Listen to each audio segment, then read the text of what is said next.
high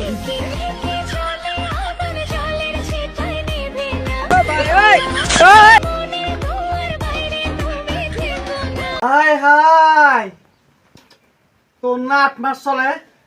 তোর ফেরার ভিতর বাচ্চে এক কেনা বাজারে যাইতে না যাইতে তুই 10 মাস ফেরার ভিতর ফুয়াইবে লই দুক দুক দুক দুক দুক দুক দুক দুক করে টিকটক ধরস তোর ফেরার পর কি অবস্থা কি আসু বিশু তোর মাথার ভিতর কিছু আছে হ্যাঁ তোর যদি এখন এই দড়ি আচ্ছা মতন ফিরে দি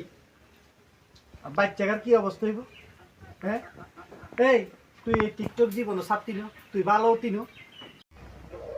আপনারা তো আগেও হই আই ফজনত আমার বেত নহাইম কিন্তু টিকটক ছাড়তাম না বুঝছেন না নে আর টিকটক ছাড়িত না ভাজ্য জামাইয়ের ভাত খাতি না ওই জন্য টিকটক ছাড়তি না এখন যদি আই তোর দড়ি ফিরে দি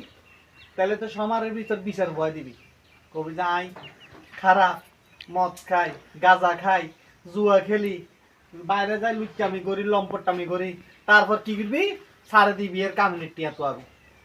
মনটাই কয় বই এমন মারা মারতাম তোরা এখন এই যে বাজার লই আছি ঘরে দুইটা খানা খামু তোর টিকটকের ফুন্দানিতে এটাও খাইতেছি না কি যে কয় কোন দিমু তোরা মারে গেলা দি দিমুনি কোন থাক অনে আর মাথা গরম করানোর দরকার নাই মাথা যা গরম ভোজন আর নহরিয়েন আর অনখা অনে মাথা ঠান্ডা করি কেন আর খাস আইন আর হল যেখানে কেন ঠান্ডা করে দিন আইন আর ঘুরতাম নয় আইন আইন আইন না কেন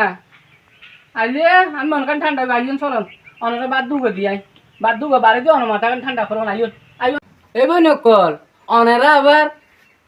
মনে করিয়ে না টিকটক সারি দি জামাইরে কোনো রকম বুঝ দি পেলাই বলি এবার হয়েছে কিন্তু টিকটক নসার জমাই এবার খেয়াল রাখি অনেরা